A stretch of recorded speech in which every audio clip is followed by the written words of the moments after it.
Good evening, everyone. Welcome. If I could ask you to all find your seats.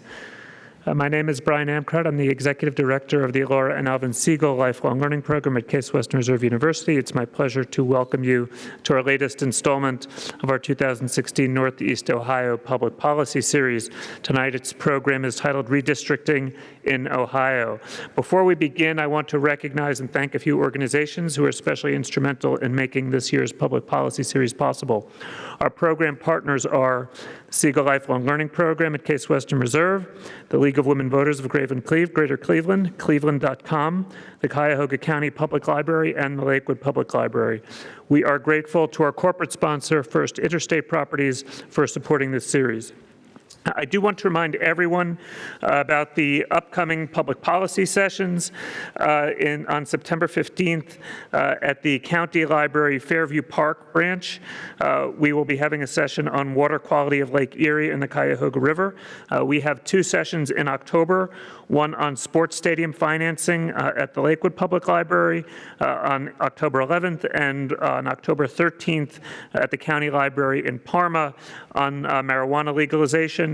And our final session for the 2016 year is going to be November 15th on campus at Case Western Reserve on the relationship between Cleveland police and the community. There is a flyer with all of the sessions out front, and there are also individual flyers on some of the upcoming sessions out front as well.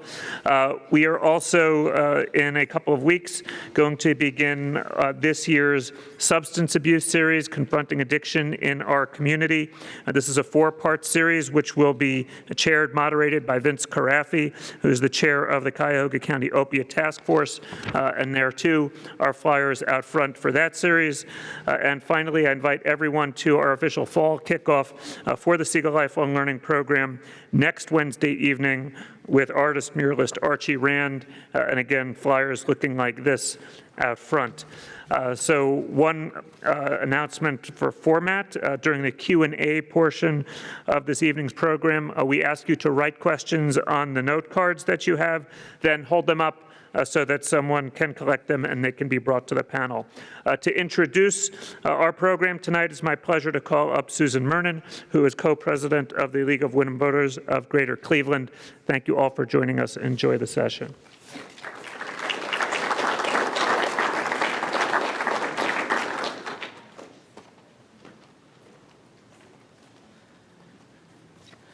Welcome and thank you. As you know, the League of Women Voters does not support or oppose candidates or political parties, but we do take positions on public policy issues after study, and one of the issues to which we have been strongly committed for many years is redistricting reform. The League of Women Voters Ohio began to study the issue in 1970, and in 1980 we adopted our current position in support of a fair, transparent, nonpartisan redistricting process in order to achieve compact, common-sense districts that are not gerrymandered to favor any political party. A timeline of Ohio redistricting is available at the table out back. This was prepared by the League of Women Voters Ohio, and if you don't pick up a copy, it's available on their website. As everybody here probably knows, in November 2015, Ohio voters overwhelmingly supported in every county a ballot measure that significantly improved the redistricting process for state legislative districts. But the measure did not affect congressional redistricting. Reform measures have been introduced into both the Ohio House and Senate by our panelists, Representative Kathleen Clyde and Senator Frank LaRose and others, but they have not received hearings, and consideration of redistricting reform before the Constitutional Modernization Commission is also going nowhere.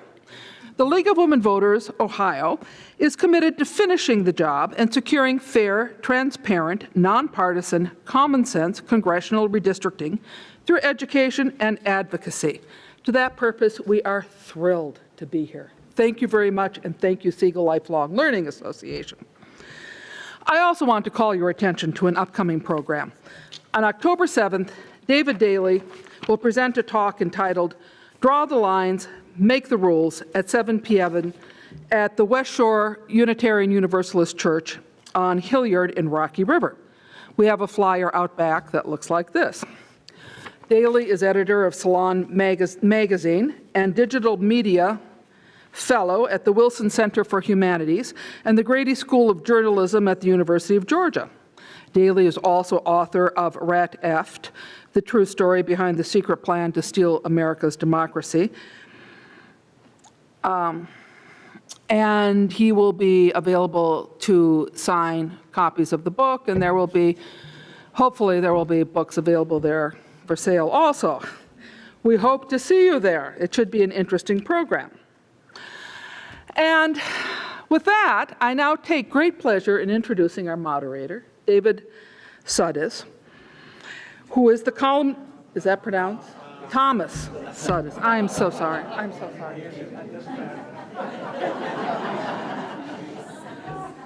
My readers call me worse sometimes. I read your name, I don't hear it. I'm sorry. He is columnist for the Cleveland Plain Dealer, the Columbus Dispatch, Dayton Daily News, and the Springfield News Sun. Is that correct? Okay. He is associate editor and member of the Plain Dealer Editorial Board. He teaches journalism at the Ohio University Scripps School of Journalism and was elected to the Cleveland Journalism Hall of Fame. And now, with profound apologies, Mr. Suddes. Thank you very much. I'm going to stand initially at the podium, and then I'll sit down again because we're a panel of equals, and I don't believe in hierarchy much that way. But let me move to that without knocking anything over and talk about our very, very distinguished panel we have with us this evening, and I'm so grateful for their time. These people are genuinely accomplished in their fields. They know a great deal about the topic that we're going to be discussing this evening. But I especially want to thank each of you for being here this evening. This topic, I'll be the first to admit, and I think most people would concede, is by itself a somewhat dry topic. But it is also one of the most essential parts of the anatomy of our political system. And so your interest in this indicates an awareness of its importance and a concern about its implications, ramifications, and consequences. And so, given the fact that people sometimes say there aren't enough public-spirited citizens in our country, I'd have to say, having seen this crowd this evening, I disagree. People got out of their homes and came to this and to talk about something that matters a great deal to every one of us if we're concerned about a truly democratic republic in our country. So let me talk about who these distinguished people we have with us who took time out of their schedules to be with us this evening. Excuse me. The first is Representative Kathleen Clyde, a Democratic member of the Ohio House. Representative Clyde is a graduate with a bachelor's degree in English from Wesleyan University in Connecticut, and she earned her law degree at the Moritz College of Law of the Ohio State University in Columbus. She is prime sponsor of Ohio House Joint Resolution 2, introduced last year, which would reform how Ohio draws congressional districts. Her 75th Ohio House district includes parts of Portage County, such as Kent, the city of Kent, Mogador, Ravenna, Straitsboro, Talmadge, and much else. In alphabetical order, our second guest is Dr. John Green, a distinguished professor of political science at the University of Akron, and someone whose work and whose demeanor, whose scholarship, and whose program at the Bliss Institute for Applied Politics at the University of Akron I have long admired, in fact envied in many respects, because it does some of the most important possible work a university can do, which is education for citizenship, which should be the goal we all have in our daily lives, not just education for vocational purposes. Dr. Green, as I said, is a distinguished professor of political science at the University of Akron. He is director of the Ray C. Bliss Institute of Applied Politics. Some of you will remember, some of you will not, that Ray C. Bliss was a longtime Ohio Republican chairperson and had a very distinguished and successful career, and for a time was Republican national chair as well in the 1960s.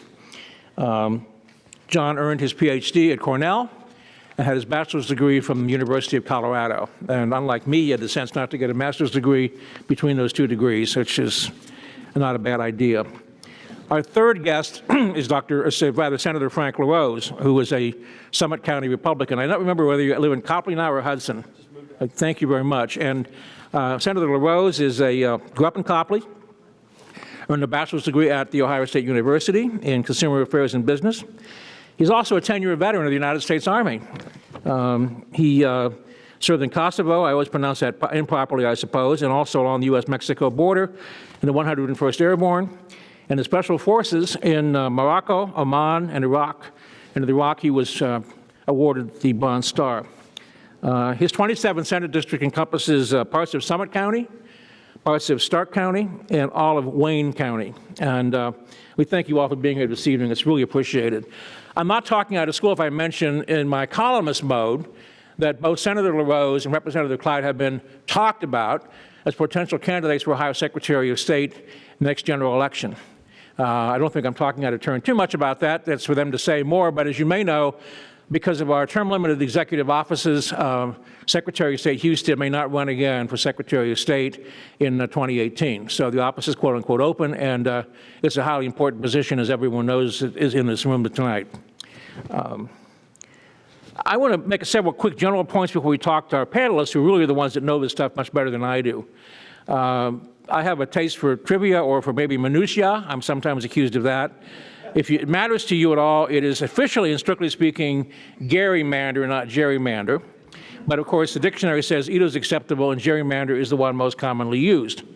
You may know this name from Massachusetts Jeffersonian, or what we would say a Democrat today, named Elbridge Gerry, who was governor of Massachusetts.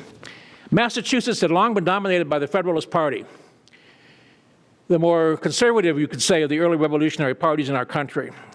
The Democrats, modern-day Democrats, they were Jeffersonian Democrats then, acquired control of the Commonwealth of Massachusetts, the governorship and the legislature around 1810.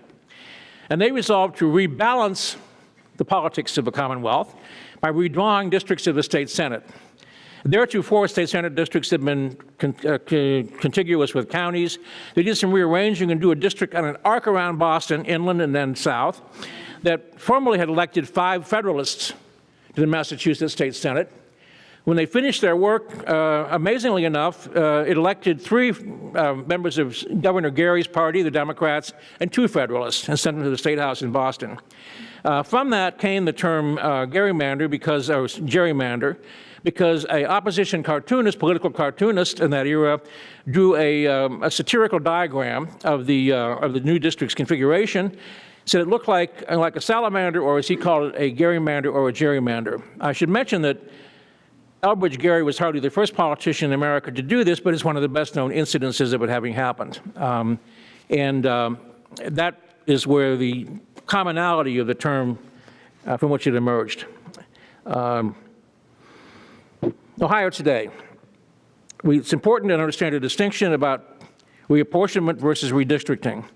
We're talking this evening primarily, but not just about redistricting. The way I remember the distinction is districting, I think, District of Columbia, Washington, Congress. Apportionment, I think, well, it has the letter O in it, so that's Ohio, our General Assembly. The circumstance in which we face right now in the state are we have currently assigned to us, because of census numbers and so forth, 16 seats in the United States House of Representatives. Without imputing bad faith to anybody, but just saying this is the way it is, although President Obama carried the state narrowly by 50% roughly each time he ran, in 2008, 2012. Of our 16 members of Congress in the U.S. House, 12 of them are Republicans and 4 are Democrats. It's funny how things just happen, I think. That's not to say others haven't tried other things like that in other states as well. It's obviously because of geography, you can't always draw consistent districts, homogeneous districts in one thing or the other. But it's very telling. If you add up all the votes cast in 2012, and I use that as a presidential election year when turnout's pretty good, all the votes cast by all Ohioans in 2012 were all members of the U.S. House who were Democrats and Republican candidates. You find out that of the breakdown of that voting population, it was 52.1% Republican. The remainder was Democratic. And yet somehow we ended up with an aggregation of 12 Republican districts and 4 Democratic districts, including 3 particularly interesting ones to me, one of which is the so-called Snake Along the Lake, which is the Mercy Capture District, which extends from Toledo into the Cleveland suburbs and parts of greater Cleveland. At one point, the only connection the western part has with the eastern part is the bridge over Sandusky Bay, sometimes called the Capture Corridor. with people with memories of European affairs. The second one that always interests me, and I think this was done, I have to think that John Boehner or others who put this together have a sense of humor. I think he does anyway. I knew him slightly in Columbus when he was in the House. Representative Jim Jordan's district, which is in what federally is defined officially as an agricultural region, the Corn Belt, which is a very prosperous area agriculturally and a nice part of our state, extends from Champaign County, Urbana, near where interesting city in itself, all the way to northeastern Ohio, northern Ohio, and includes the city of Oberlin. I did some Google mapping one time and figured it's about 100 and some miles between Oberlin and where Mr. Jordan lives, and I cannot imagine two parts of his district having less in common than Western Ohio's Corn Belt and the city of Oberlin. I think there was some irony in that. I did check the voting stats one time. He did not do very well in the city of Oberlin. I'm not making fun of him, it's just a fact. The other one is one that I find it, I hope this doesn't sound too sappy. It probably does, but at my age, what difference does it make? I find it inspiring to work with college students. Many of you probably have children or grandchildren maybe who are college kids, and I think they're idealistic, they're smart, they're intelligent, they're stimulating, and against what you might think about how I write about columns, they fill me with hope for the future. They really do. Still, I was taken aback at the last redistricting of our congressional seats when one of my students, who was a good student, by the way, came up to me after class one day, and I hadn't even talked about this, and he said, I really like these new congressional districts.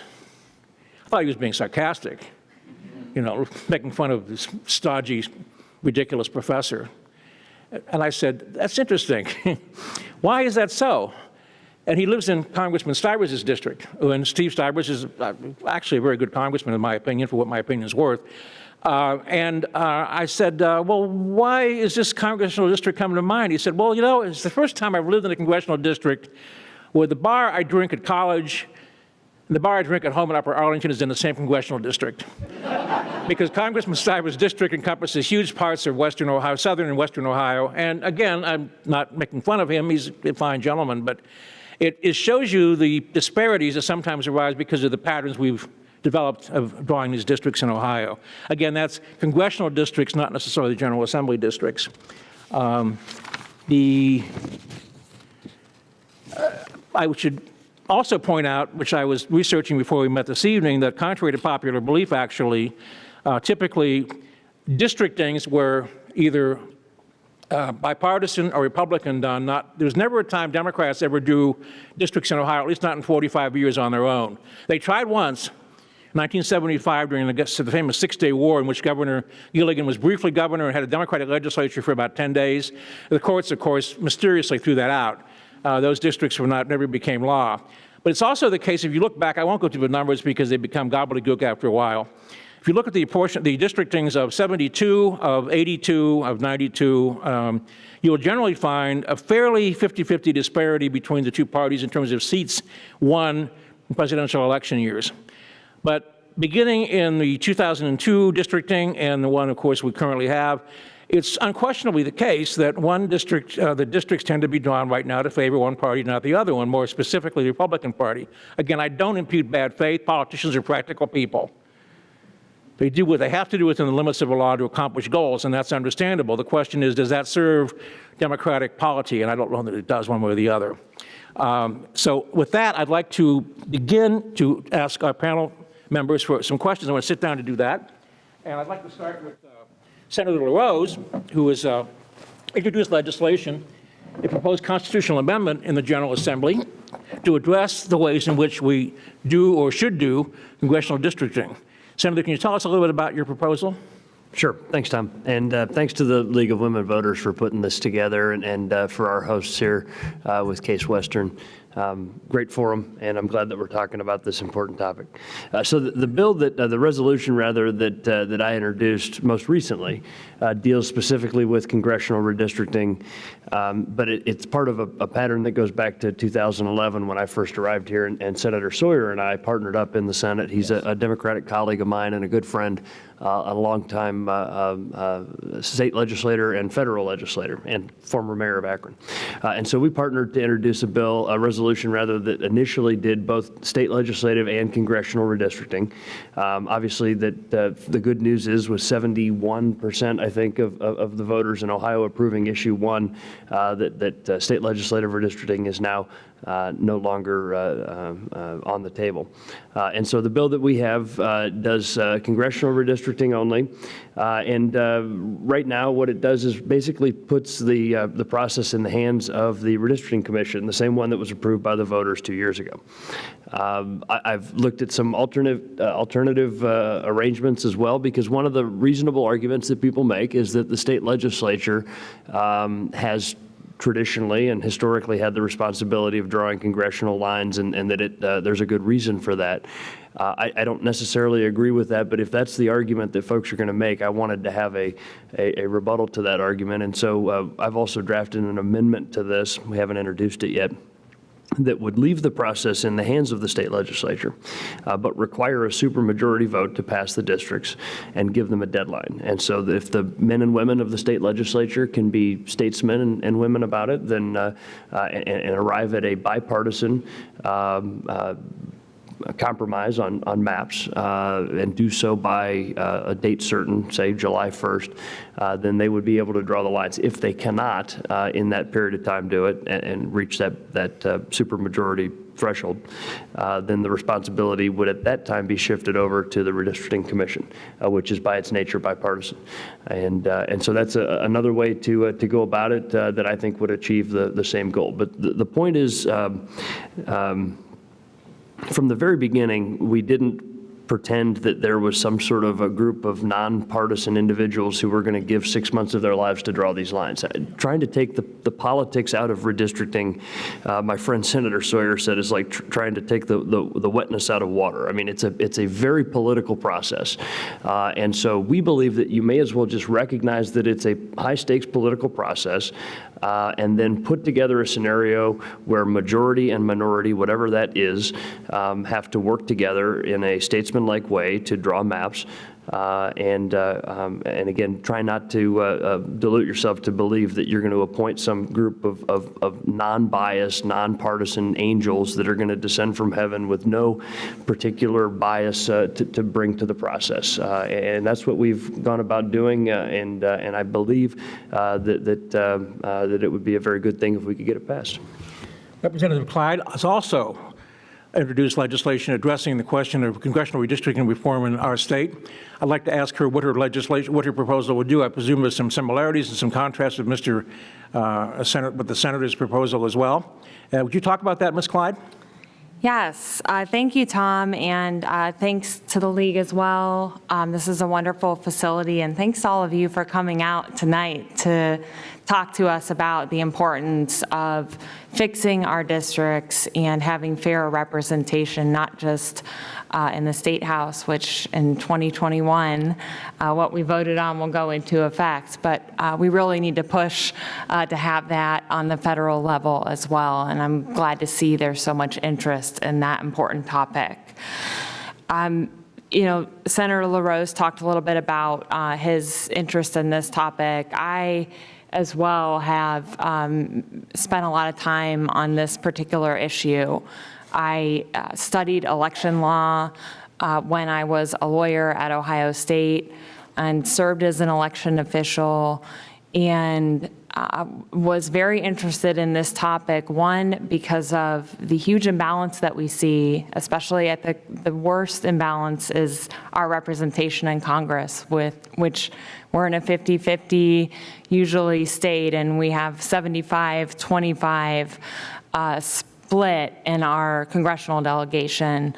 And we also are in a time of incredible polarization, and what we see is primary races becoming the important race in these gerrymandered districts. And you know, we get politicians who come to Washington and aren't able to work together, and the gridlock that we all see on a day-to-day basis and read about in the paper, I think is near an all-time high, and we must do something.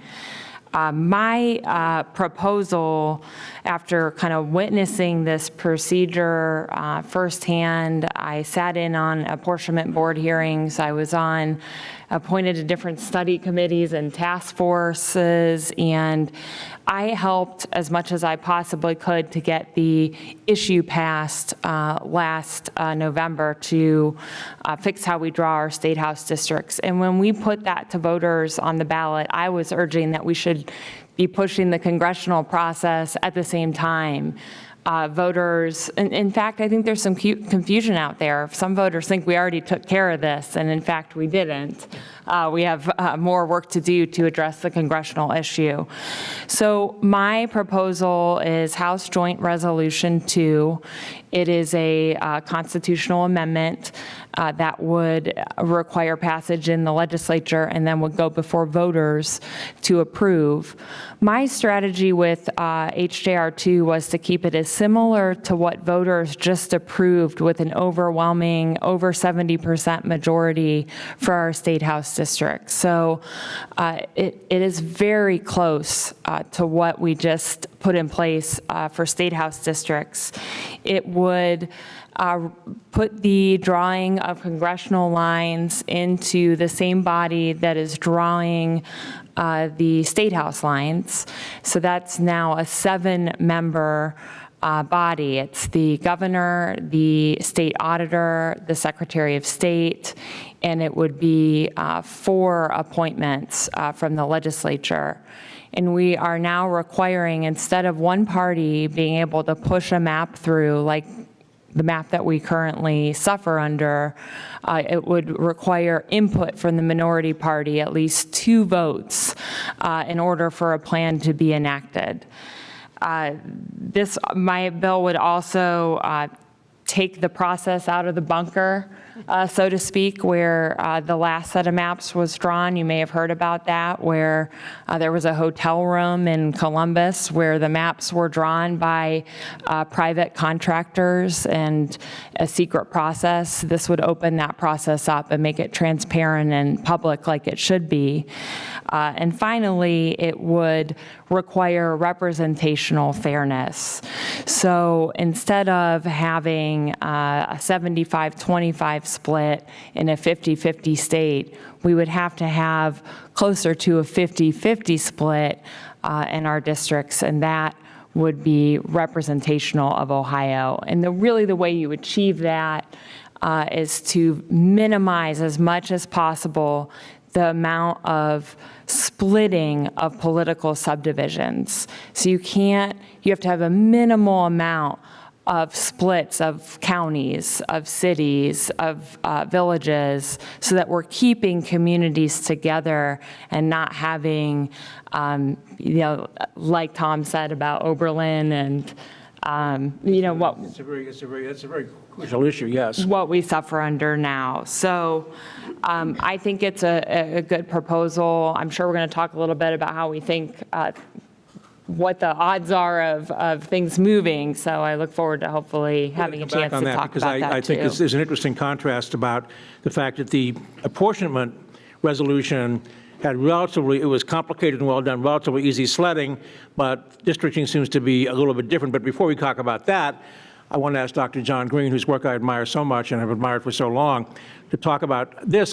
Sometimes we perceive a political problem, and maybe our perception isn't the reality.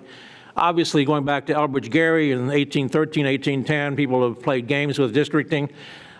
In your experience and with your knowledge, John, do you think this problem has become more pressing, or simply people have become more aware of it, both in our state and nationally? Well, thank you very much, Tom. And I want to thank the League of Women Voters and all of you for being here. It was really an honor to be on this panel. All the other members of the panel have, at one time or another, graciously come and spoken to my students. So I felt that I had an obligation to be here this evening. And this is great fun to talk about a really important topic. As Tom pointed out, this is nothing new. Gerrymandering has gone on for a long, long time. And the best examples actually occurred in the 19th century. and not in the 21st century. Not that we don't have some pretty good examples even here in Ohio, as we've been discussing, but I think it's become a much more pressing issue in the last couple of decades, particularly in the last decade. And Tom's statistics about how in the 2000 redistricting in Ohio and the 2012, we really saw larger partisan imbalances than we'd seen previously, even in eras that were quite partisan in terms of elections. And I think there are three major changes that have made the drawing of district lines particularly important. And the first is technological. Because of modern computers and data science, we can draw districts with great, almost mind-numbing precision. And it's not that Eldridge Gerry wouldn't have wanted to do that. It's just that he couldn't, right? And now we can. And we're getting to be better and better at it. And so I think that some of the more egregious effects of gerrymandering are becoming clear to everybody. This is just what was a political necessity has now become a political vice in many, many cases. Secondly, I think the political polarization in the United States that we've all experienced and is ongoing as we speak has put even more pressure on drawing partisan districts. And partly that's because the Democrats and Republicans struggle with each other, and of course in many ways they reflect divisions among the voters.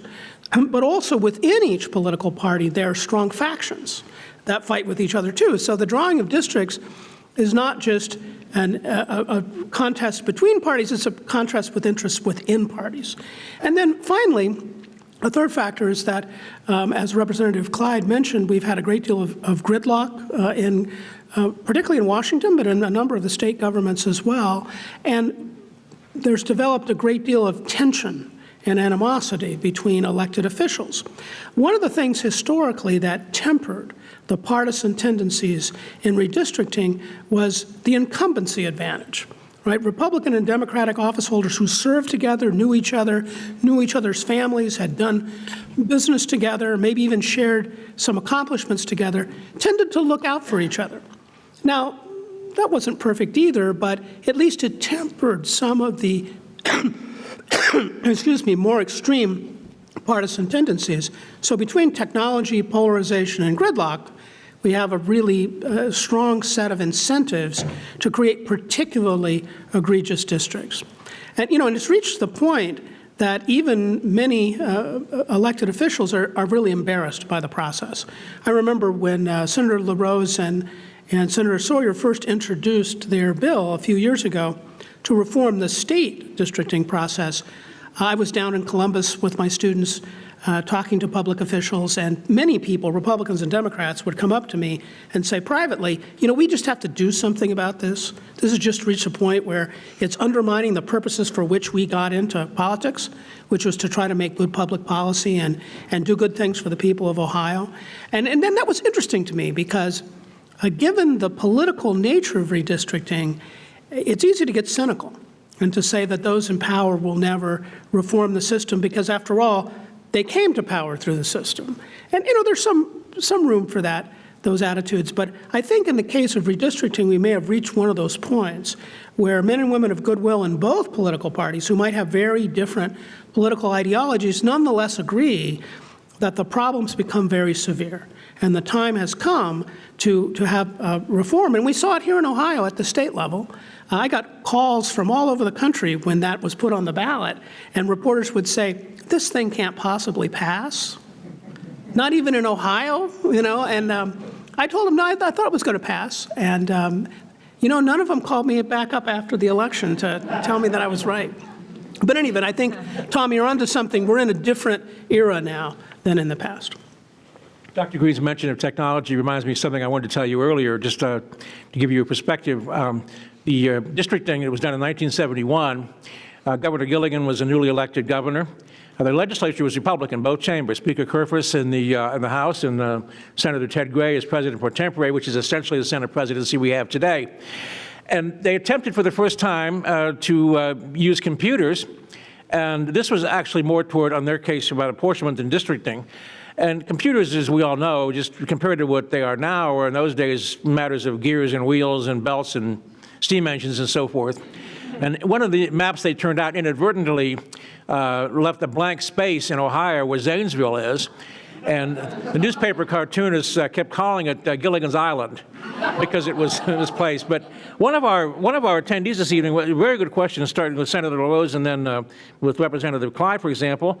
Why would go, not in any sarcastic way about your efforts, but why go through all this? Why don't we just start at one of the corners of the state, Ashtabula County, Williams County, maybe down around East Liverpool or down in Hamilton County, and just start using rectangular and horizontal lines and drawing grids across the state to reach the requisite number of people? Yeah. I mean, I'm not being sarcastic. I think there's something to be said for that. Or maybe there's not. You can tell me why. I get that a lot from people because I talk about redistricting a lot. And actually, my wife told me the other day, we have 3 little girls, and one of them was upstairs crying at like 10 o'clock at night. And I said, I better go upstairs and see if I can get her to go to sleep. And she said, talk to her about redistricting. So it can be a dry topic, but I talk about it a lot because it's something I care about a lot.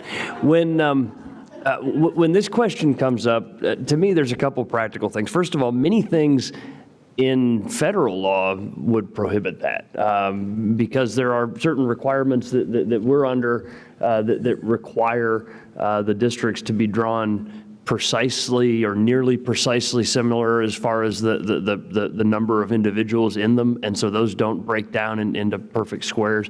And then there's also obviously requirements for creating majority-minority districts where possible, and those kind of things. And sometimes those run into direct competition with the idea of creating a competitive district. So, try to draw a district that includes part of Cuyahoga County and is also still competitive, and then it starts to look pretty convoluted when you do. And so, the idea of, well, why can't we just draw perfect squares or perfect rectangles or whatever else, I don't think really works out on the ground. And then the other thing that comes up is, well, why don't you invent a computer program to do it? And I think that the corollary question to that is always, well, who's going to write the program, and from what party do they come from, and that kind of thing, because this is such a high stakes process in both parties, both the major parties, and all Ohioans are very interested in making sure that it's done in a way that's balanced. I wonder if Russian hackers would try to interfere with Ohio's redistricting computers, like they've supposedly been doing with presidential campaigns. That fell flat. I'll try another time. Miss Clyde, why don't we just do something like an algorithmic program that draws the state into grids and reaches the requisite quotient of people? Well, Ohio isn't a perfect square, so, that isn't how our communities are shaped. And all of us are generally supportive of compact districts. That's a requirement. We don't like districts that snake along southern Ohio or northern Ohio. I think a lot of us believe that compactness is an important part of the districting process. It's just not the only thing that we need to consider, and that's what I think drawing a perfect square, putting a grid across the state would do. One thing I think that we should remember to do when we're talking about this topic is that there are many other states that approach this process, and they have much less gerrymandering. They have better representational fairness. There are states with nonpartisan line drawing. There are states where the politicians aren't part of the line drawing process. It does not have to be this way, and you can look to our neighbors and look to other states for models. And time is ticking away. We really need to address this problem as soon as humanly possible. One of our guests this evening, visitors, posed a very good question. I'm going to ask Dr. John Green to address this one because of his research work. He'd obviously be in a great position to talk about this. And it's a delicate question, but it's one that comes into play, especially right now in Ohio, because of our 2 majority-minority districts. And that is to say, this particular attendee this evening refers to this as racial gerrymandering, but he or she points out that the Voting Rights Act, Section, thank you, of the Voting Rights Act has certain implications for how we draw districts in the state. And to that extent, John, from what you know about, you know a great deal about this, Ohio, whether we do it by commission or by legislator, are there certain constrictions on what Ohio can do about drawing districts that are representative but also responsive to Voting Rights Act requirements? Oh, yes, they are, as Senator LaRose mentioned. None of this happens in a historical vacuum. And part of the problem of changing the way we do politics is that we've always got the history of politics, which is there with us. And of course, one of the reasons this is so important is what we do today is going to be tomorrow's history, right, that influences that.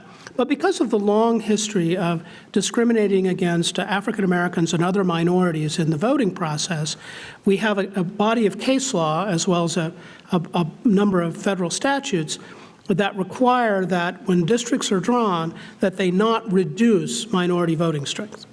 Now, that's interpreted in different ways in different places.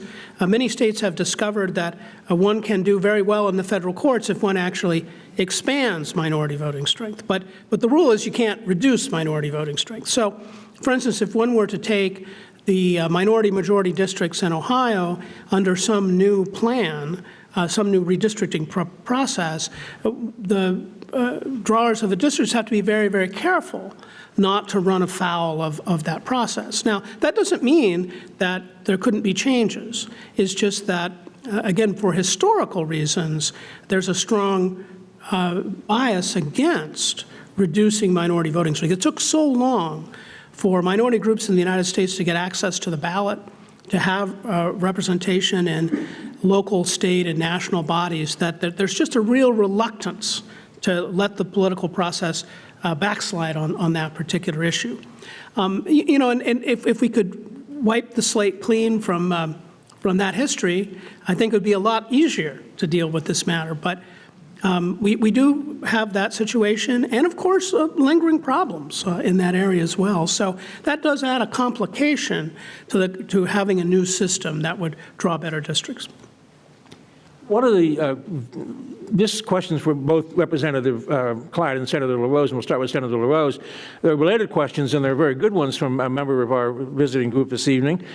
What practical steps can an individual Ohioan take to promote this kind of change in General Assembly action? But added to that is it's certainly true that I think everyone was surprised. I think Ms. Clyde mentioned that the reform of reapportionment did very well, but it seems as if, and both of you I think expressed the hope last year when it did so well, that we followed with a tandem reform on redistricting.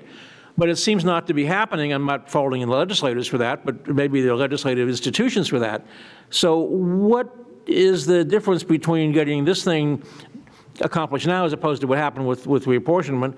And what can ordinary citizens, meaning all of us are equals, what can citizens do to help encourage change in this front? Senator LaRose first. Yeah, first of all, I share the disappointment that Representative Clyde expressed when the resolution that we forwarded to the voters last year did not include congressional redistricting. That's something that both of us have worked on for a long time and wanted to see done. As a practical matter, the only way to get it in front of the voters was to do it simply with state legislative redistricting, and we worked on that until I think 3 in the morning or something in the state Senate, and when your mom tells you nothing good happens after midnight, this is one example where something good, the state legislature passed the resolution overwhelmingly to put this on the ballot after midnight. And the thing that we can do is evangelize. We need to talk about it. Everybody in this room is somebody who is interested in this topic, who gets it, who understands it, but we need to be talking to others.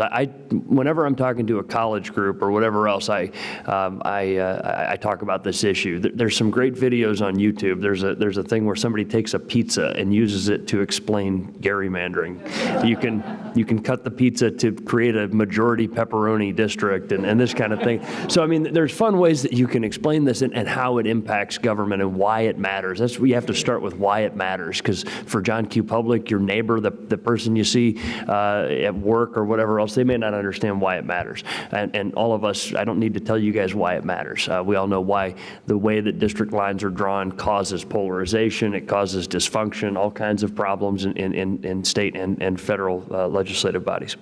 So we need to evangelize, we need to talk to people about it, and we need to talk directly to our members of the state legislature. I can tell you very candidly, and this can get me in trouble, but there are really 16 people in the state of Ohio that are most opposed to changing this process. Good men and women. Honestly, the vast majority, all the members of our congressional delegation that I know on both sides of the aisle are good people, but they're, I think, pretty invested in keeping it the way it is for the most part. Many of them are.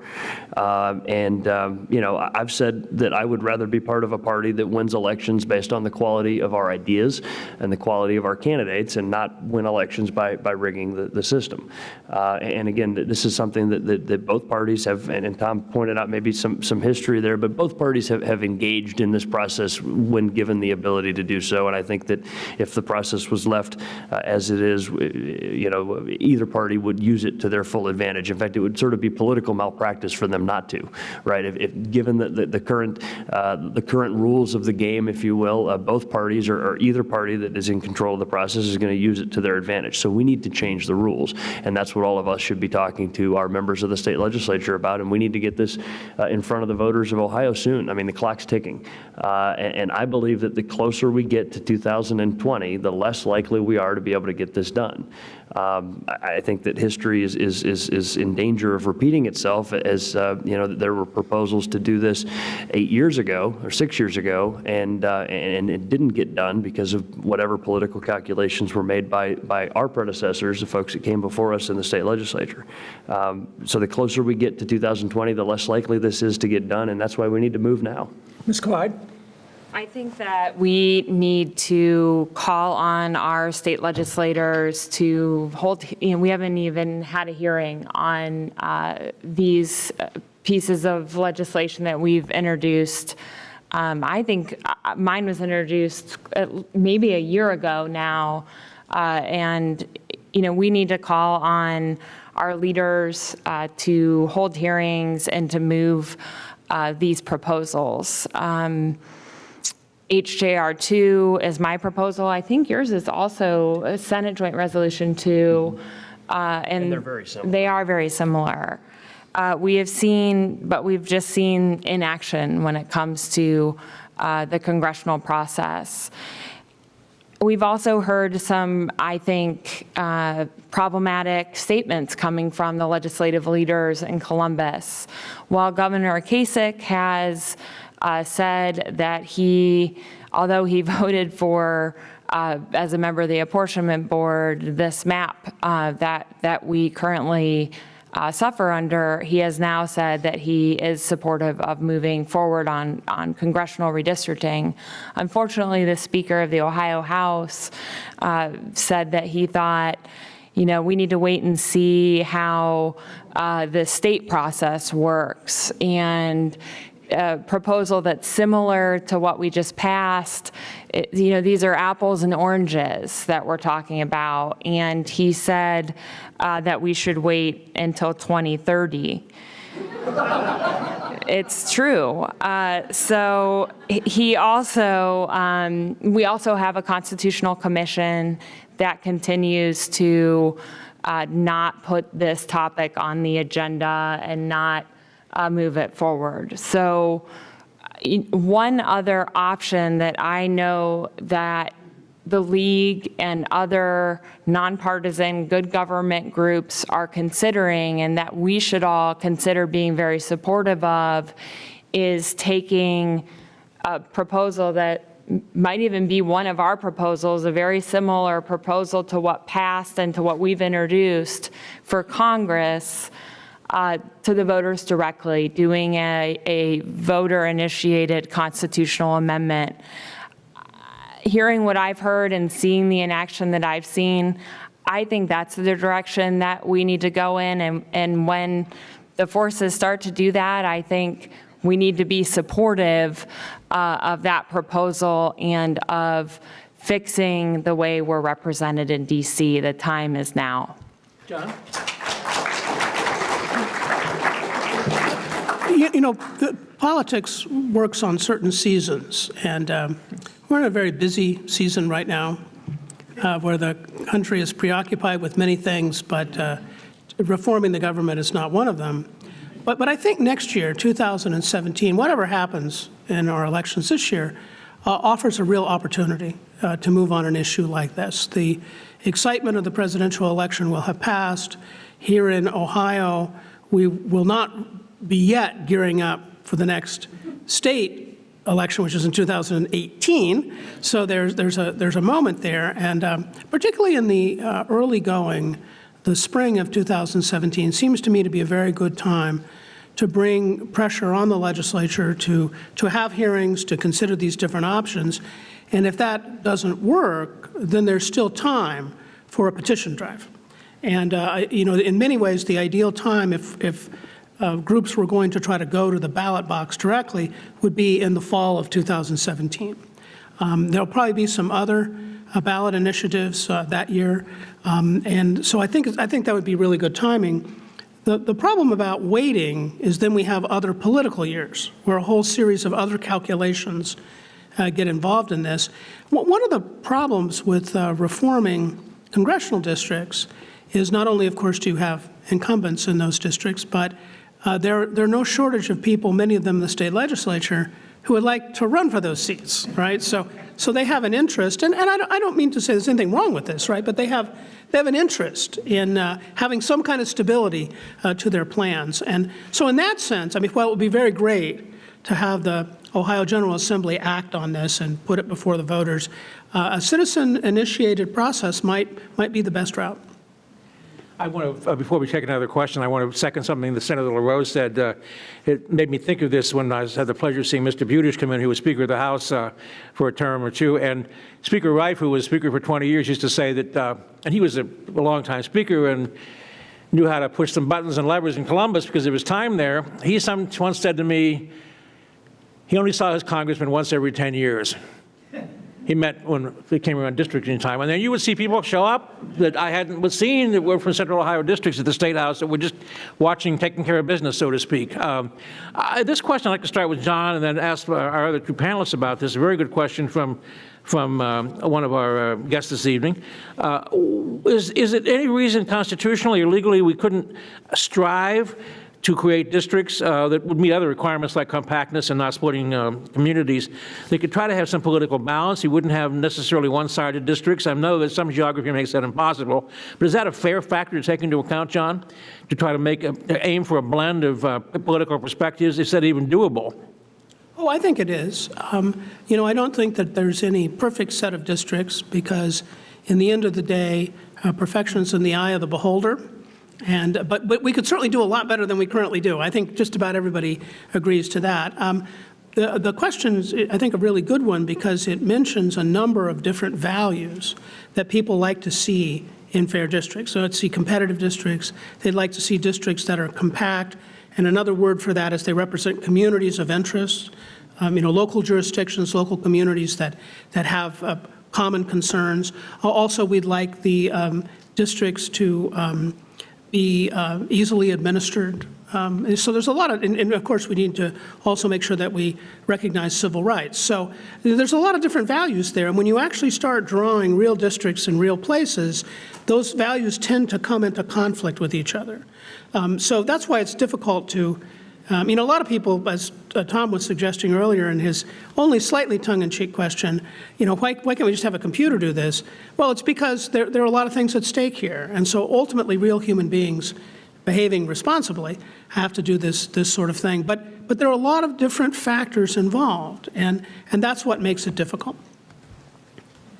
Clyde, what do you say about the proposition that we should try to create a political blend if it's possible to do? Is that a proper goal, and is it achievable?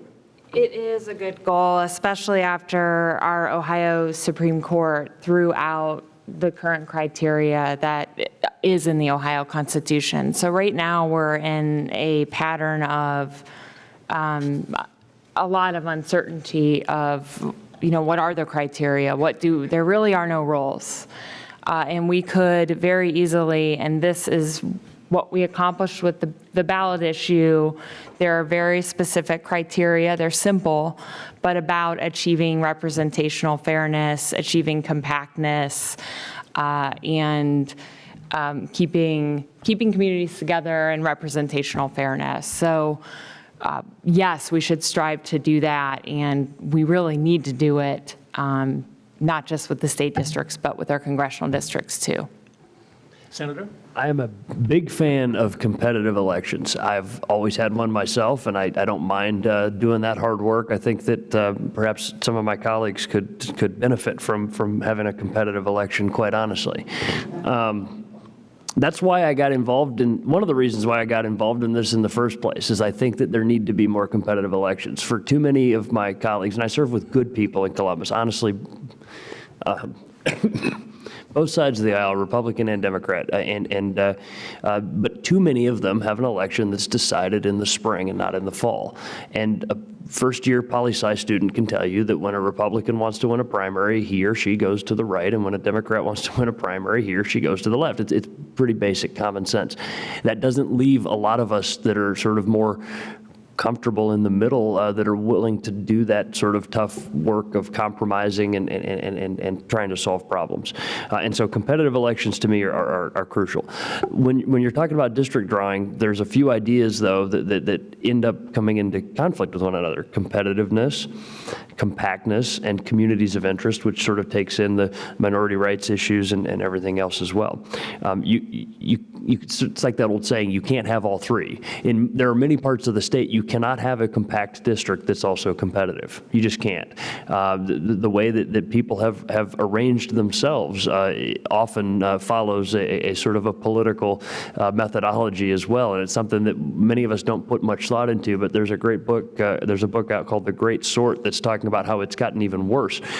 We arrange ourselves in communities, physically in communities with people that are similarly like-minded on politics, and now digitally we can do that as well. We surround ourselves with only conservative ideas, or we surround ourselves with only liberal ideas, or what have you, and that's problematic. So, can you always draw competitive districts? No, it's not possible. But should you strive to draw as many competitive districts as you possibly can? Absolutely. I believe in competitive districts, and that's one of the reasons I got involved in trying to reform this process. This is a free-for-all. I'm going to let anyone jump in on this one because it's another very shrewd question by one of our guests this evening. It's easy to understand why Democrats would like to see a more equitable distribution of congressional voters and congressional seats, but what could possibly motivate a Republican to give up their current advantages? Would you like One of you, John or Ms. Clyde or Senator LaRose? Bad political judgment, I suppose. No, I would say that the extremism that we have seen, especially in Ohio, has been hard for, and Frank, I know you can shed more light on this, but we have had some pretty extreme legislation coming out of our state house that is more extreme than many of us can remember, dealing with women's reproductive health care, dealing with workers' rights and their ability to join unions, and dealing with a topic I think we may touch on tonight, the fundamental right to vote. And I think that there are people who believe that there is a better way, that this extremism is bad for our state. And I think there are some leaders, I think Governor Kasich has had trouble getting votes for legislation that itself is, I would still consider it pretty extreme, but I guess it could be more extreme, and he has had trouble with the expansion of Medicaid, for example, with common sense policies that we should come together on, but he has trouble because of the polarization and the far right wing of the party.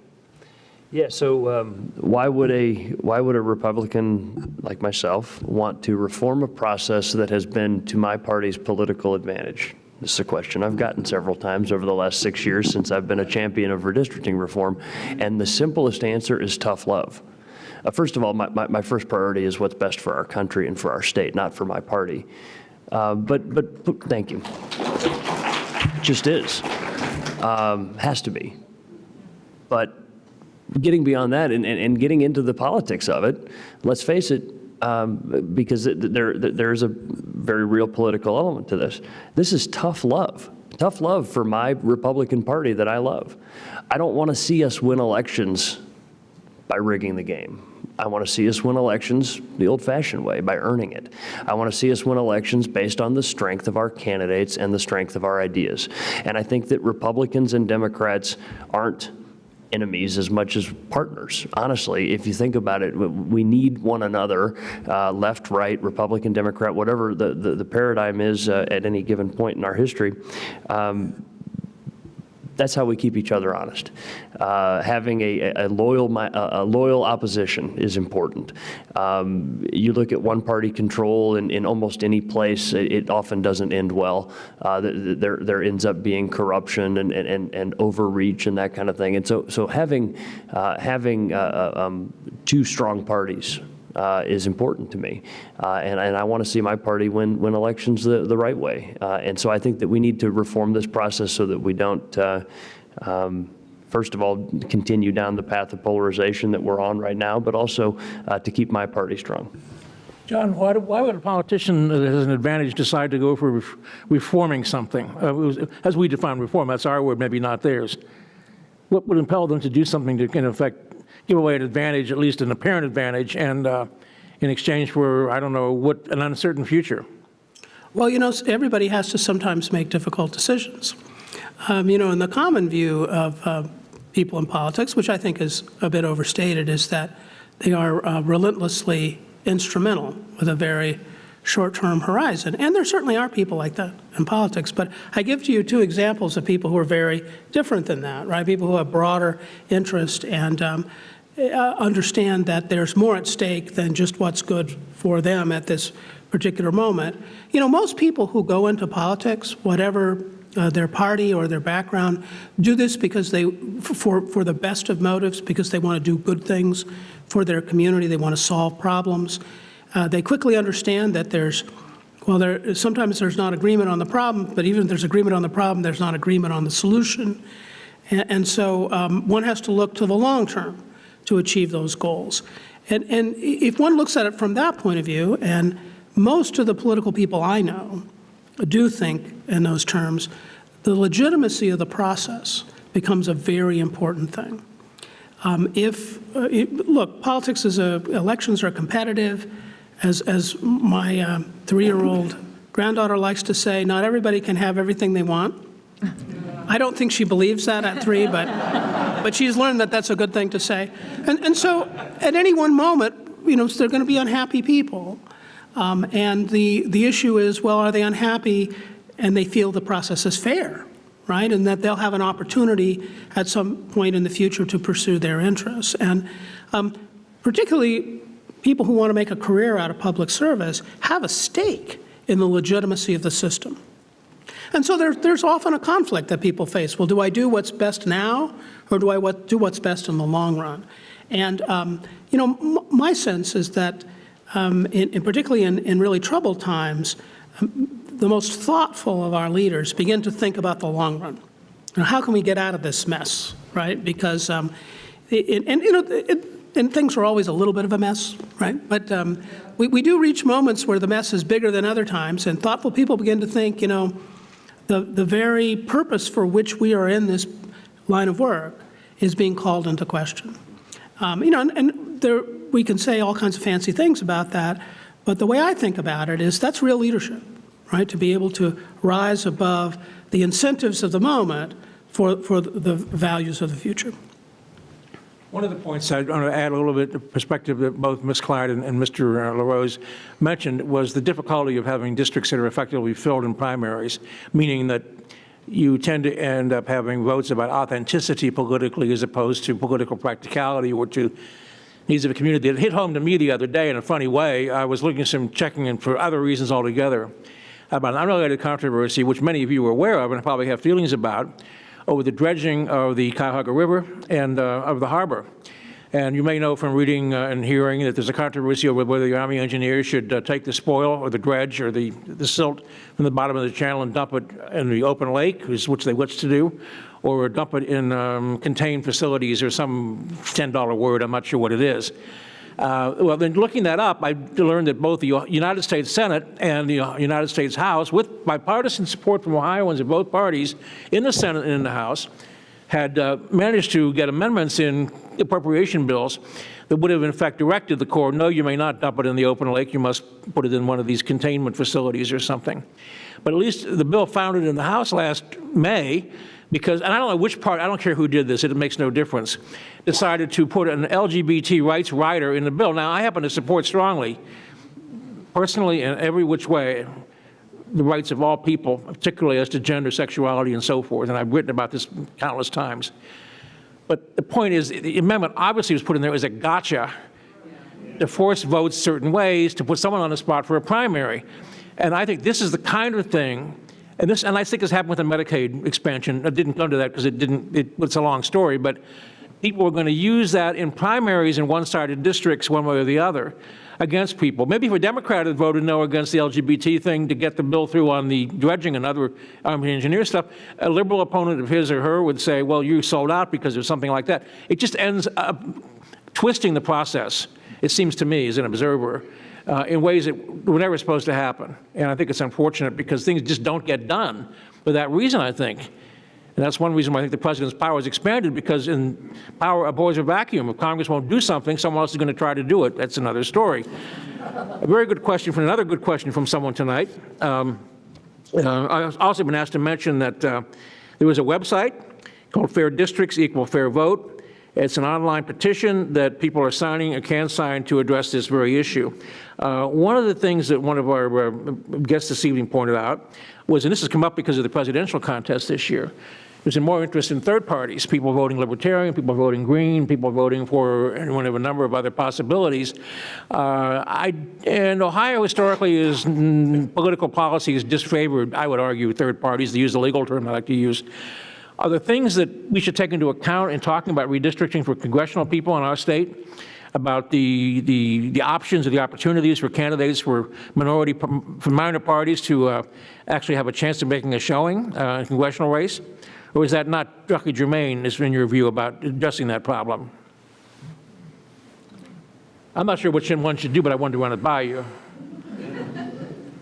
It's so bad right now for the majority of Ohioans who belong to the major, identify with the major parties, that it seems a little pie in the sky to think, okay, well, what about third parties? But I have generally been supportive of third parties. I know we had a bill this General Assembly that made it nearly impossible for third parties to get access to the ballot in Ohio. It increased the signature requirement to be nearly impossible for, in this case, that it was being targeted at the Libertarian Party, and the bill was being called the Governor's Re-Election Protection Act, because he was supposedly looking at avoiding a third-party candidate.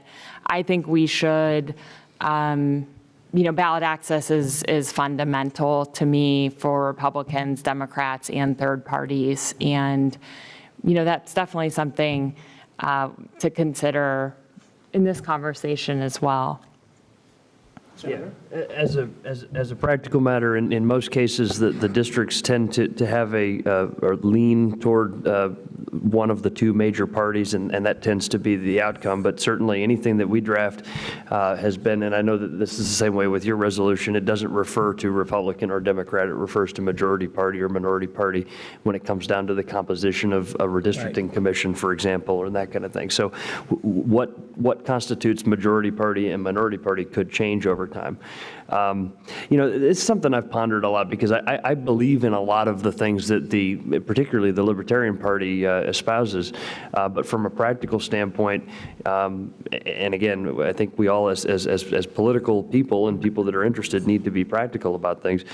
Supporting a third-party candidate often yields the opposite result of what you would want, meaning that the person most dissimilar to your views is the one that benefits from your support of a third-party candidate. Again, that doesn't, that's just sort of the way that I've observed things to be. And so I think that in our system, in a parliamentary system, you can have a dozen different parties and you can find one that matches your band of ideology. And then the coalition building happens. You have to form a governing majority. And that's when the compromising happens, to put 51% together in order to have a majority of the parliament. We kind of do it on the front end by having two major parties. So we do, if it's done right, and it's currently not always being done right, we should do our coalition building on the front end. And that means that you know, our libertarian friends, I would prefer that they try to influence the party platform on the Republican side and help us, you know, elect candidates that have generally the same ideology that they do. But, you know, that's just a different way of looking at political organizing. John, in your view, does Ohio constrict or is it neutral about the emergence of third-party opportunities politically? Oh, Ohio's not neutral towards third parties. There are no states that are neutral towards third parties, except for one state, which is the state of New York, which was so upset with third parties they institutionalized them, which is one way to do it. As some of you may know, in New York State, there's a ballot access for the Liberal Party, the Conservative Party, the Right to Life Party, and several other parties. But New York has a really interesting system, and it kind of fits in with what Senator LaRose mentioned. In New York, parties can cross-endorse. So it's very common, for instance, for a member of Congress to have the Republican and Right to Life endorsement, or the Democratic and Liberal Party. And sometimes you get somebody, a Republican, that has the Liberal and the Conservative Party endorsement, which is some kind of feat in coalition building. And there have been a lot of very prominent politicians and public officials in New York that could not have been elected except for the votes on these other institutionalized minor party lines. Every once in a while, somebody from those institutionalized minor parties gets elected to something, but every once in a while in one of the other states, they do it. You know, it's interesting that earlier Senator LaRose mentioned that part of the reason that you want competitive districts is for the parties to keep each other in check and eliminate or restrict some of the unfortunate aspects of politics. Well, the way I look at minor parties in the American system is they're also a check. Because what minor parties do, we usually call them third parties, but that just shows you the insidious bias of a two-party system, that we think of alternatives as the third, right, rather than. So I tend to call them minor parties, but they're really valuable because when the system gets really out of whack, when both of the major parties are somehow not reflecting the views of a lot of citizens, then there's an alternative. There's some other way to do that. And if you think of many of the most successful minor party candidates, they actually led to major changes in the major parties, even though they didn't necessarily get elected president or get elected governor or win any particular role. So in my view, all states, including the state of Ohio, ought to have that kind of check on the two-party system by making ballot access much easier, by letting people have the names of their parties on the ballot, and so forth, and because the major parties ought to win fair and square. They're going to win most of the time, you know, that's just the way our system is, and, you know, if it weren't so late, I'd actually explain to you why that is, but, you know, you probably don't want to hear that much of a geek talk tonight, but in our system, it'd be very difficult to have a sustained minor party, but minor parties serve these really useful functions as protests for when the major parties are not doing their jobs well. I think so many times that the influence, even though it was for a brief period, the Progressive or Bull Moose Party had on Ohio politics. They did not elect a governor or a senator, but they elected many other officials, and they had a strong influence on our Constitution as it now exists, as amended in 1912 by a convention meeting, and voters later ratified it. A question from one of our guests: it would be feasible somehow to mandate congressional districts that had more than one member to allow for political variety or political opportunity. I have no idea. I've never heard of that happening, but it certainly is an interesting idea. Could it be feasible? Because you just might get doublemint twins, right? Two of the same. You know, Go ahead. no, go ahead. Now you know when the question's difficult. But I don't think there's any constitutional reason why a state couldn't decide to elect its members in multiple member districts. After all, at the beginning of the Republic, all members of the House of Representatives were elected at large from the state. And in some states, Ohio being one of them, oftentimes when a new seat would be added, and there wasn't time yet to draw new districts, there would be a member of Congress elected from the whole state. So, if we wanted to go that way, and now we're into geekdom. That's the real way to have minor parties, to have multi-member districts. If you have multi-member districts, then what you have to do, just as a practical matter, is elect people according to proportional representation. And it's proportional representation that creates parties. Or to put it in another way, the reason minor parties do not do well in the American system is because we have single-member plurality districts. In other words, a district where only one person wins, and they only have to have a plurality. And that system is so powerful against minor parties that it will also destroy the second party if you give it a chance. And if you draw districts the right way, you can not only destroy the second party, you can make sure it never appears again. So the way we elect people really matters. And we do have proportional representation in primaries, completely in the Democratic Party and all of the primaries and caucuses, and on the Republican Party in many, many different states, right, where delegates are assigned according to the proportion of the vote. And if we go down to the very local level, there are proportional representation systems on city councils and so forth. So there's no reason, I think, in law why we couldn't go to a multi-member district system at the state level. I'd like to touch on one procedural question of my own, which is not directly about districting, but since you legislators are interested in election law and have worked on it and are familiar with it, and John, of course, is renowned for his scholarship on elections, this is a homely question coming from me. My bank account's a joke, but I wonder why I can do banking online and I can do all kinds of other things online. Why can't we simply vote online if we choose to do so? Is that feasible, or is it legally safe? Well, I think that it's likely to happen at some point in the future, but I don't think that we're there yet. We had a heck of a fight over the last 6 years to try to get online voter registration done. And thankfully, starting next January, you'll be able to register to vote online. And actually, there's some people in the crowd here that did a lot of good work on that. And so, online voter registration was a tough fight. I sponsored the bill. It made it finally through both chambers and was signed by the governor here this summer. Online voting, I think that there's a confidence problem as much as there's a technological problem with that. And so I think that we'll see it in my lifetime. That's just one man's prediction, but I don't think that we're ready for it yet. Ms. Clyde?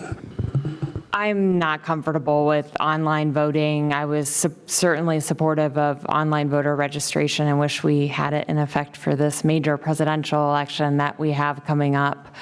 But there's a lot of cybersecurity issues that I think that our democracy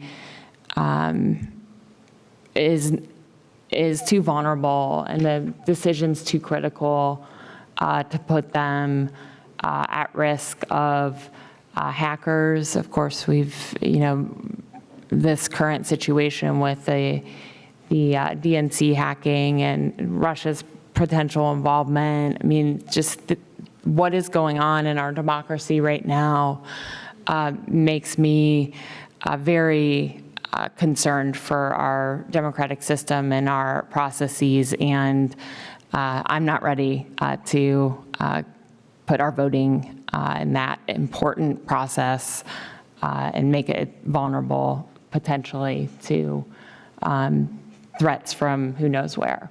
John, is there a way to overcome the confidence problem some people have with online voting, assuming anyone? I think some people do it now. Don't some jurisdictions do it or not? Yeah, some jurisdictions do use it at the local level.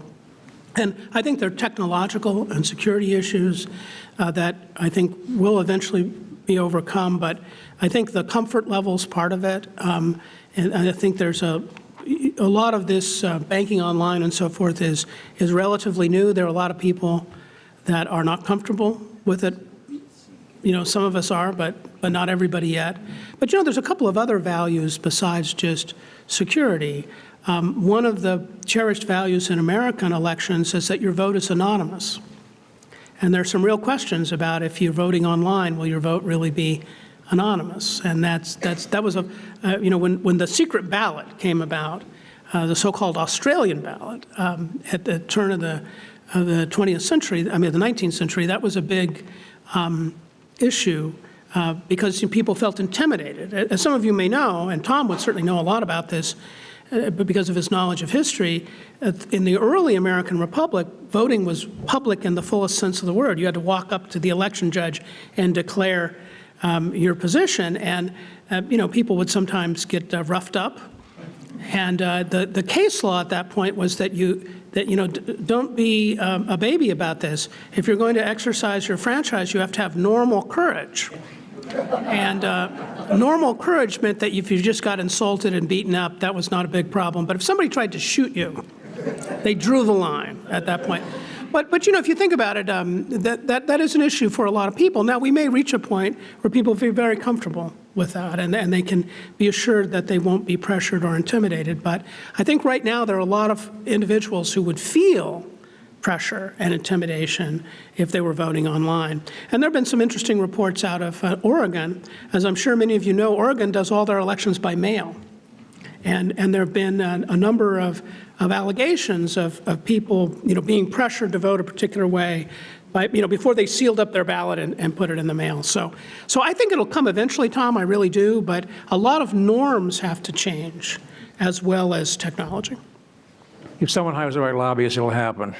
That's my view about the whole thing.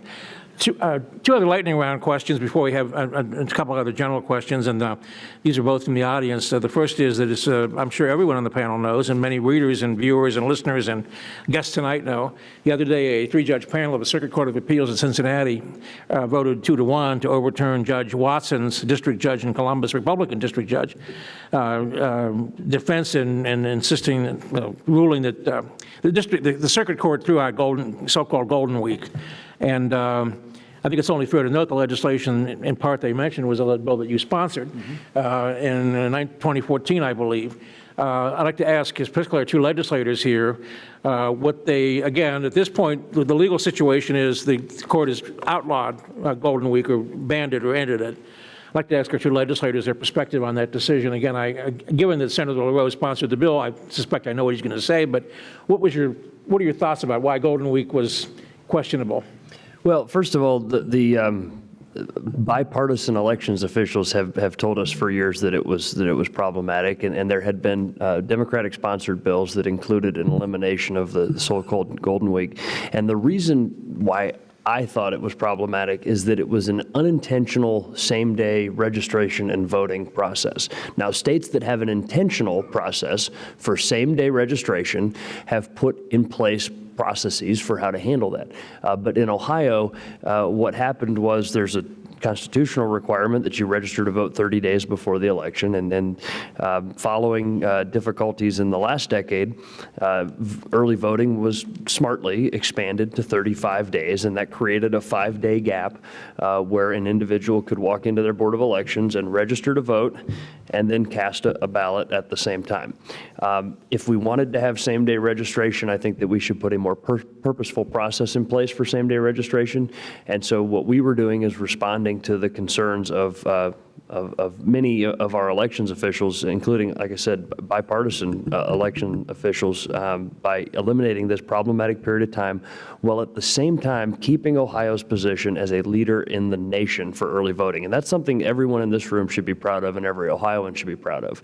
It's easier to vote. There are more opportunities to vote in Ohio than nearly any other state in the country, certainly any other state in the region, including states like New York that have 1 day of voting. We have 28 days of voting in Ohio, and that's something that we ought to be proud of, and we need to fight to defend it. Now, there are people within my party that wanted to reduce the number of early voting days further.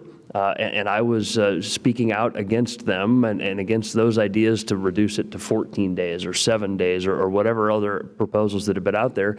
And that's why I moved quickly to introduce a bill that would give us 28 days, nearly a full month of early voting, while at the same time ending this sort of haphazard process of same-day registration and voting. And so I think that the judge's decision was a laudable one.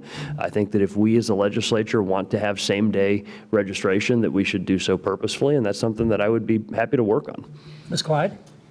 I strongly oppose the decision and the nearly constant effort that we've seen from the Republicans in the legislature to cut back early voting, whether it be to eliminate the last 3 days of early voting, to eliminate night and weekend voting, and in this case, to eliminate the first week of in-person early voting. We saw through the district court case where we were successful, the number of African-American voters that use early in-person voting, they are so much more likely to participate in that type of voting. They have a distrust of the mail-in early voting process, and the data speaks for itself. Cutting away at that opportunity is a targeted attempt to make it more difficult for some people to vote, and I am hopeful that we will be successful on appeal and restore all the days of early voting, and I'll continue to fight for expansive early voting opportunities in Ohio. John, from your perspective, as a scholar of the subject, is it an adequate defense, not legally so much, but logically, not a defense, an adequate argument against the Golden Week to say that Ohio, and it is, Ohio does have an extraordinary record of accessibility, numbers of days, that because we do better than other states, we can't do better yet, or we do enough. Is that a reasonable argument that New York State, and it does, and other states have many fewer days to voting than we do, but is that an argument in favor of not doing more, or in favor of just saying we're doing a good job and we don't need to do more than we're doing? Well, I think that's not a very good argument. As good as we may do in some respects, we probably can improvement in others. And I think the argument really for any particular voting arrangement needs to be taken on the merits. And, there are states that have same-day registration. There are states that have more difficult processes than others. There's pluses and minuses with all those systems. And so, I think each case needs to be argued on its own merit. One last question from one of our distinguished guests this evening. Could Ohio eliminate primary elections with ranked choice voting or single transferable vote election systems? Is that a feasible possibility for us to do? Or is that kind of newish or out there or not necessarily feasible? I was actually going to bring that concept up when we were talking about the idea of either electing members of Congress at large or having 2 members per district or whatever else, because there are states that have different ways of doing primaries. I think that Oregon is one of them, and in Louisiana they call it the Cajun primary or something like that, where there are scenarios where the top 2 vote getters move on to the general election. And so that could be in a certain district where 2 Democrats move on to the general election and oppose each other in November, or 2 Republicans, or a Republican and a Libertarian, or a Libertarian and a Green, or whatever the scenario could be. That's pretty interesting. And again, what the federal government tells us is how many members we get to seat in Congress, and that current number is 16. They often also tell us how to go about it, but there are many ways that the states, all 50 of us, have a lot of leeway in determining how we want to conduct our elections. And if we want to have a better way of doing primaries, then that's something Ohioans should look at. Now, the more exotic something is, the harder it is to sell to the general public. But I think that over time, if people examine the merits of looking at different ways of doing primaries, that it's something that we should look at. Again, that top 2 vote getter primary is something I think is very interesting. Ms. Clyde? I think when we talk about election reforms in Ohio, we should always be thinking about how can we make voting easier and how can we get more people into the process. That's why I've opposed the aggressive voter purging that's gone on in Ohio. That's why I've stood up strong for early voting opportunities, and that's why I continue to fight against our problem with throwing out far too many provisional and absentee ballots each election. If a proposal like this would get more people into the process and encourage more people to participate in our primary elections, which tend to have very low turnout, I would be certainly open to discussing that and looking at it. And I think we should look at all proposals with that lens of how can we get more people participating and make the process easy and friendly and accessible to all. John, an observation on that? Oh. Sorry. Well, there's lots of different ways that primaries are conducted, and California just a few years ago changed the way they conducted their primaries. And we were talking before the event began that we haven't had quite enough elections to really evaluate whether it works or how it works. But I promise you a bunch of really path-breaking PhD dissertations are going to be written on that once there's enough data to really look at it. But to get us back to the topic that we began the evening with, probably the first step towards making primaries better is to make districts better. And once we've made districts better, then we can think about some of these other options that might work very well. But many of these ideas, as nice as they may sound in practice, might not work very well if we had a serious gerrymandering as we experience today. So first things first. Please join me in thanking our guests, and I thank all of you for being here this evening. Thank you very much.